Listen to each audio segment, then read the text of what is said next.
In the chat box for my Twitch stream, you'll find chat commands outlining builds I use for certain Pokemon. It's been a while since I've updated most of these, and they were starting to look really cringe. So I decided now's the time to update them all. This video will serve as an explanation on why I think these are the best builds for solo queue. And at any point in the future, you can visit my stream, whether I'm online or not. You can type exclamation mark followed by the name of the Pokemon for an updated build. Good luck. Okay, this format seems good. The first part are the abilities. Second are the items. In brackets are the variable ones for the most part, and then the battle items. And hopefully people understand that the order that they're in is probably like the order I think they're viable, but they're interchangeable anyway. Awesome. So let's do that for every Pokemon. Why don't we, right? If it's solo queue, then that's pretty much what most people are playing. I think Scolded and some other people run Energy Amp, which is okay. I think you can drop the attack weight for a defensive item, but it's hard, right? Like, I think those are all viable builds. You can go Eject, Full Heal, or X Attack. I think they're all good. I think in 5 stacks, you'll get better value off X Attack. And otherwise, Eject or Full Heal are good options for solo queue. Eject's really good because you can do the combo with Night Slash, so that'll always be good. Full Heal is good because you never know in solo queue you can run into things like Wiggly, a lot of CC out there. In competitive, funny enough, there's like less CC, at least in the previous meta. So Full Heal is like slightly less valuable, and your team already has a Blissey usually. So that's why X Attack feels really strong.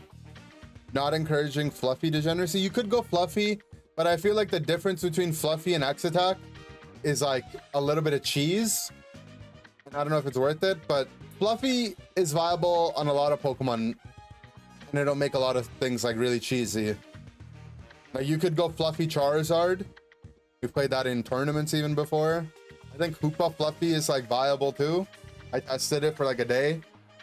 It seemed like it could be okay, but I don't know. I don't think I'd put it in the core build outside of Pokemon like Greedent. Aegislash. What do we have right now for Aegislash? I feel like this one's gonna be bad. The build is probably Buddy. Yeah, I made that when I was annoyed. Everyone kept asking me what's the Aegislash build. So I linked it to the tweet. And I was like, I don't know, just go Buddy Muscle Focus. And also, this should go without saying, but if you're never unsure on what to play on a particular Pokemon, you can never go wrong with being Buddy Muscle Focus on literally the entire cast. Like, I'm looking at every Pokemon here, and Buddy Muscle Focus would be a fine build. So it's not the best build on a lot of Pokemon, but those 3 items are just strong. Even though they've been nerfed, it's still good. But what do we have on Unite DB for Aegislash?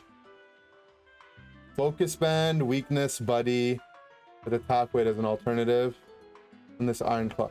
I think you should stick with Sacred Sword Wide Guard. I think it's just a more consistent build. I've seen people play without Buddy Bear, but it just seems weird to play the Pokemon without Buddy Bear because you're so squishy. You're so squishy when you ult without it already.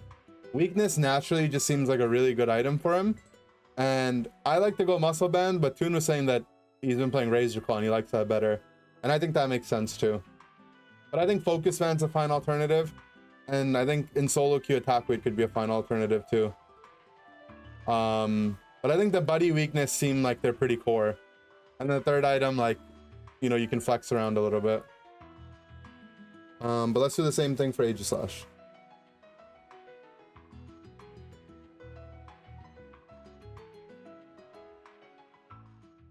Azumarill, okay. This is a Pokemon I started liking a lot more recently. So for me, Azumarill's core item definitely feels like it's attack weight. Like, I think it scales really well with Azumarill's abilities and the ability to crit. So I really like attack weight every game. I think Weakness gives me the same kind of vibe once I already have attack weight. I want Weakness to increase my percent attack based off of my attack weight, but also based on the Unite move, which gives you an attack buff. Also, if you're playing Whirlpool, which is I think like the standard build, You just have natural synergy with this item. The HP is beneficial to you. You should be stacked up most of the time. The third item, I think you have a lot of different options. I think Focus Band is fine. I think Scope Lens is also really good. Like, you know, it's just more damage if you're autoing stuff. I think Muscle is also fine if that's what you have. Muscle Band's always good. Like, it's like slightly better against PvE for that. I think Razor is fine. Probably like the worst of the options, but I think it's also fine. And I think X-Speed is pretty much mandatory as well. It feels really good. Maybe Full Heal as an alternative. X Attack I think could work as well. And I think in 5 seconds you could get away with playing Potion.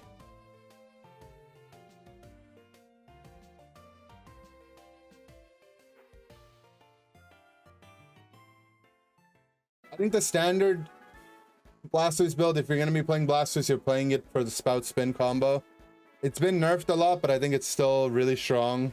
I think in Europe and now in North America as well, the competitive scene, people generally accept that Specs and Amp are the default, and then you can play one of the 2 defensive items depending on your playstyle and what you like. Battle item, I think Eject Bind is the best one. Just for you get the early game synergy with Water Gun, you can use it to be creative on knocking people around. You can combo it Skull Bash early game, and then late game, the power spike you get with Eject Unite move is like way too powerful. I don't think you can give it up. It makes landing your ults way better. So yeah, I wouldn't run anything else. But I think I'm gonna say that I wouldn't want to play this Pokemon unless I have both Amp and Specs, and then you pick your defensive item.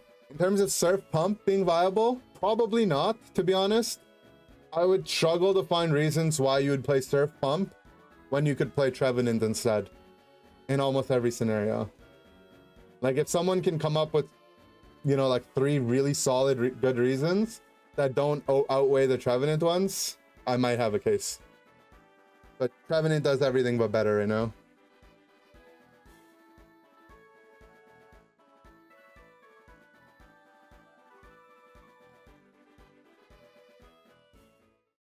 Blissey. This is going to be one of the harder ones now, because I think there's like genuine variants. I think if I'm going to say the most default build, it's going to have Egg Bomb in it always, because Egg Bomb is just so strong. I think Helping Hand is viable. I'll say this now. But I think if you're playing this Pokemon, you want to play to its strengths, and Egg Bomb is one of the strengths. Soft Boil's really good when you go Egg Bomb, and Safeguard's just really good in general. So let's have that in mind. So we want to be either Soft Boiled or Safe plus Egg Bomb. And then build-wise, you always have to run Buddy Barrier. The reason why you always need to have Buddy Barrier on Blissey is your Unite move, Bliss Assistance. What it does is it redirects a portion of the damage that your ally takes onto you. So say you get caught in a Blastoise Unite move as Blissey, and you united your Lucario. You take the Blastoise damage that you were meant to take, and then half of the damage your Lucario is meant to take. If you've ever played Blissey, you might notice, like, if you try to Unite move to save someone, you almost instantly end up dying right after. Because in AoE damages, you're going to take both. You're going to take something twice almost. So Buddy Barrier helps keep you alive for that moment. And also you're a support. Your job is to keep people alive. The amount of times the Buddy Barrier shield will come in handy while you're dashing to your target is incredibly high. And your job is also to tank, and it's a good base HP item. Even though it's been nerfed, it's still 10% of your HP at level 4, which is a big part of the lane. Yeah, I would always run this item for Blissey. Then after that, Buddy Barrier, after Buddy Barrier, Focus Band makes a lot of sense. Your job is to tank and stay alive. What better item than Focus Band? If you're taking damage, a lot of times your teammates aren't. So Focus Band, while it does keep you alive, if you think about it from the perspective of if you stay alive longer, your teammates, because you stay in the fight longer, it kind of keeps them alive too. And then the third item, you can swap between choice specs for sure. I would include Score Shield in just any build for Blissey. It's still the highest base HP item, so 10% of your HP at level 10. And it wins games. Even in solo queue and duo queue, it'll win you games. So choice specs if you want a little bit better last hitting in lane, which is what this ultimately does. Better lasting in lane and slightly stronger healing abilities. Score Shield if you just want a consistent game. And then I would say if you're playing the soft boiled, you could also go special attack specs. But safeguard, I think that one's a lot worse. Yeah, special attack specs can be subbed for focus band, and the reason is because, like, let's take a look here. Soft boiled's ratio is 200% plus 2 ticks of 80, so 360%. More importantly, this move basically has infinite charges if you go Egg Bomb, and a 2-second cooldown between using them. So safeguard you get to use once every 8 seconds. Soft boiled you get to use once every 2 seconds. So even though they're and the soft boiled has twice the ratio. So if you just compare like straight value to value, soft boiled double the ratio and 4 times better cooldown. Like, it's just so much better on soft boiled. But if you load into a game where your special attack specs and it's like an obviously good safeguard game, like if they have like, you know, tree, wiggly, stuff like that, you don't have to worry too much. It's still, you know, you're still getting a significantly bigger shield. It's still not bad. Most of the utility for Egg Bomb is around its low cooldown and its ability, like your ability to just stun people. Like, 2 big examples in competitive that maybe deserves like its own video in the future on what makes Blissey absolutely broken is against Hoopa and Lucario, who are like meta defining Pokemon, right? So Hoopa, the biggest thing that Hoopa does is, or one of the biggest things it does in the early game, is hyperspace hold to reset your teammates. If you time an Egg Bomb well, you can stop an entire enemy team from being able to go through a Hoopa portal just with Egg Bomb. Because even if allies are stunned in the Hoopa portal, they can go through it. But Egg Bomb elevates you in the air and you have to be on the ground to be able to go through the portal. So Egg Bomb counters it that way. And it also counters the enemy team when you're the Blissey going into a hole. You can walk into a hole, throw an Egg Bomb, and you can usually CC the person that's trying to CC your team out of the hole. So you can, like, you know, stun an enemy Blissey trying to Egg Bomb you. You can stun an enemy Hoopa from trying to Phantom Force you out of the portal. So Egg Bomb just has so many good interactions around portal that the damage, it doesn't matter if it could do 1 damage, it would still be broken against portal, but it does a lot of damage still. And then the other thing that Egg Bomb is insanely broken into is Lucario, because when Lucario goes power up punch, Lucario's goal is to be able to last hit objectives like Dread and Zapdos and Rotom. And before level 11, Lucario, when he's charging up his power up punch, he's not unstoppable, so he can be interrupted with Egg Bomb at any moment. And it's incredibly infuriating to play into that matchup or any matchup with CC as Lucario pre-level 11. But once you get to 11, you would think that the Egg Bomb wouldn't be annoying for power up punch anymore, which also isn't true, because when you let go of power up punch to deal the damage, you lose your unstoppable frames. So all a Blissey has to do is Egg Bomb the same time you're looking to power up punch an objective, and if you aren't like literally already inside it, and if the Blissey doesn't time it well, you're gonna get knocked up before your power up punch damage is calculated, and you'll get stunned before your power up punch lands, even if you're already level 11. Which is why, like, you'll see a lot of Blissey's get blast hits, because they're throwing their Egg Bomb to stop the power up punch from happening, and the power up punch usually comes at the same time that the objective needs to be lasted in the first place. So I mean, there's small things, but those are the small things that make difference in competitive.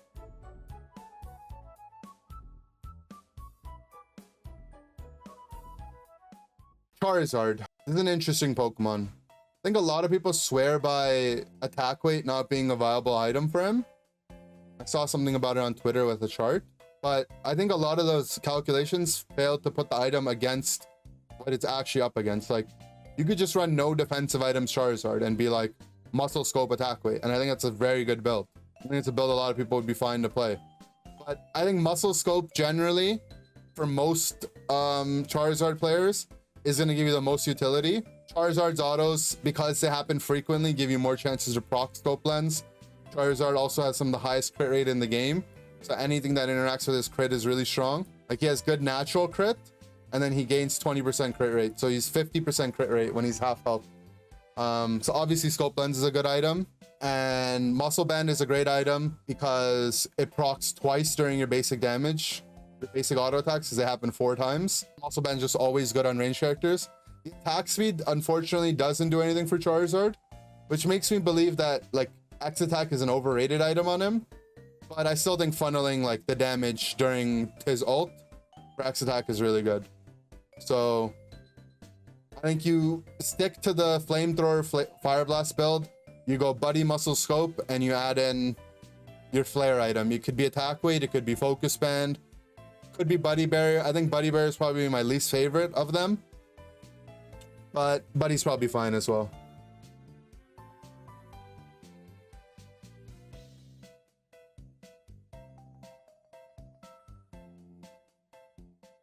So Cinder is an interesting one for sure. Again, I think a lot of ranged Pokemon, ranged ADC kind of Pokemon, their general best two items are going to be Muscle and Scope. Muscle is just generally going to be the most consistent one. Helps you with farming, it helps you in laning, it helps you on objectives, and it's a great damage item, and it has attack speed that scales all throughout the game. So yeah, Muscle is really good. Scope is also really good. And then the third one, you could be a defensive item, or you could be an offensive item here for Cinder. So I think I'd probably recommend Muscle, Scope, Focus. And instead of Focus, you could be Razor Claw. You could be attack weight, but I think it's probably best to stick away from stacking on this type of Pokemon until you feel really confident playing it. Because the benefit difference between like Razor and attack weight, I think might not be big enough to justify inting in the like when you're not that great at it. Eject and X-Speed definitely both are like offensive and defensive items. I would consider it like an adequate defensive item because it can be used in the defensive situation, but obviously like it's an offensive item when it has to be offensive. Weight is more damage than Razor, almost certainly, but you have to get to 6 stacks. And Razor Claw helps you at level 1 in terms of farming. So I think that should be like the default build, yeah. Yeah, Muscle, Scope, Razor. I mean, exactly what we're saying. But I think the Muscle, Scope are the important parts of the build. I don't think Pyro Ball is really playable. I think you should just stick with Blaze Kick, Flame Charge. I think if you want to play Pyro Ball, there's probably a better Pokemon in that spot. And Blaze Kick has like way too much mobility and utility.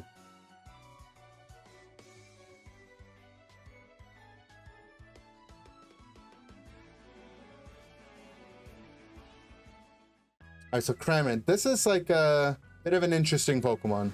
Because I think both of his movesets are viable. But I think the builds for each moveset might be... are they that different? Probably not. They're probably just the same. So let's see what Unite DB has to say. I think the Hurricane Surf, this is a build. And then Dive Slash is a build for sure. Buddy, I think Buddy Choice are the mandatory items. Choice specs on a Pokemon that has high special attack is just always good. Right, and when I mean high, like, you know, I'm looking at Pokemon like here. These are all Pokemon with like high special attack, you know, around like the 600-ish mark. You start to get kind of low, right? But it's just like even the lowest special attack Pokemon still has 400 special attack. You compare that to the attack values, like the highest have around that much. So the special attack values are just naturally higher. So for high special attack Pokemon, Choice Spec's always good. So I think Buddy Choice on both builds is great. I think, yes, you could go Razor Claw in the Air/Dive build. I don't think I want to include that in my build. You're better off practicing the game without it in this build, and then you could add it on later for fun. I think in both builds, you still go Eject. Like, yes, you have mobility with Dive Slash. The added layer of the Eject mobility always catches people off guard. You can eject to a spot where you'd be able to dive over a wall. You can eject in between your dives because there's still a cooldown. The eject is still good. And then it's also like just strong synergy with the Unite move. So I think I keep eject in both builds. I think I go Buddy Choice in both builds. The third item, I think you can go Energy Amp, Wise Glasses, or Focus Band. I think those are probably the realistic 3 items. And they're fine in both. So I don't know, maybe some Pokemon I'm going to be gated by build which abilities plus which held items, but for Cram, I think it's all the same. The reason why Buddy just feels a lot better on Cram is because like it helps you get a lot more value with your Unite move. Like if you use it while you're already in Gulp Missile range, so while you're already below half, like while you'll have the Buddy Barrier shield effectively giving you more than 50% HP, you'll still be shooting out Pikachus. And I think getting value off your ult, you're more likely to get it off Buddy. But, you know, pretty much any build in the game outside of support ones, you can replace Buddy with Focus, and you'll be okay. I would recommend Wise is probably fine. Ocean to keep you alive and ult. I've tried it. I don't think it's awful. I think being able to eject out of range of someone hitting you is probably better, though. Or ejecting over a wall while you're uniting.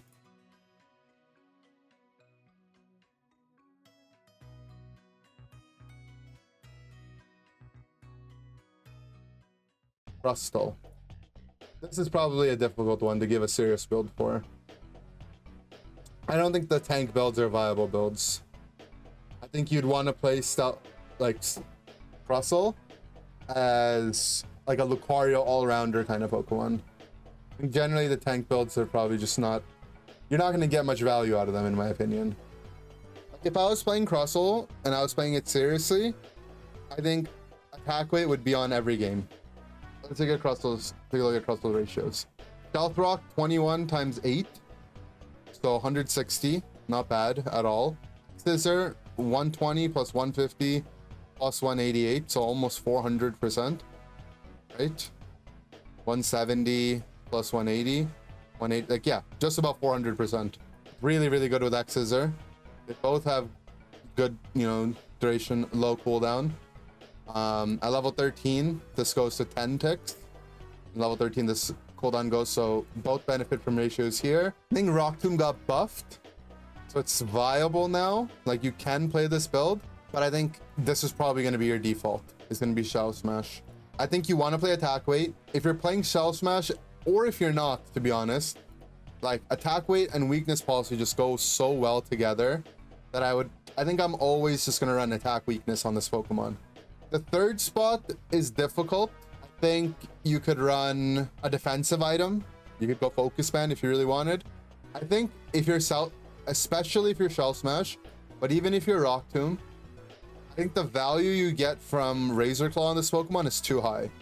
And the reason for that is you get attack from Shell Smash, you get attack from attack weight, then you get more attack from weakness policy, to the point where this stat gets up into like the 600-700 level. Razor Claw starts to get pretty nutty with this part right here. Once the 50% attack part. So if your Razor Claw procs are starting to do like 200-300 damage, like, you can't ignore this item. So I think that's probably my default, and that's what Lutano played when he played it briefly in the top lane. So that's the build that I would give credit to. There's other builds obviously you could play, but I think that's the best way to play Crustle right now.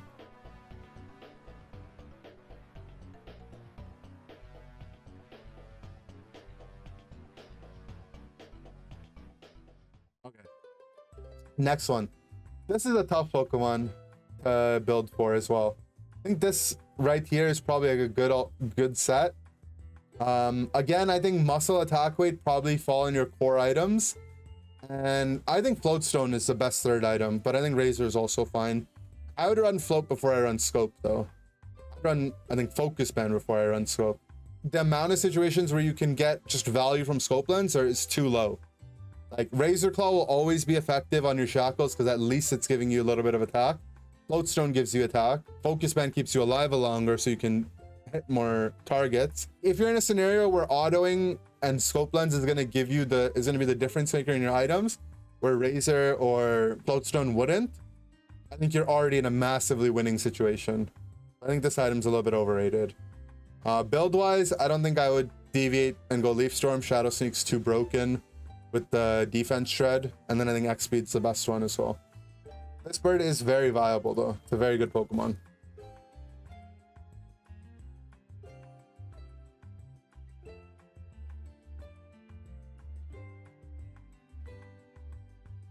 Thanks everyone for watching. That was Absol and Decidueye, all the builds. Next video we'll do to Greedent, and then we'll do the rest of the Pokemon in another video. Thank you for watching. Thank you for participating. And if you have any questions, you can always ask them in the Twitch chat. Too shy. Goodbye.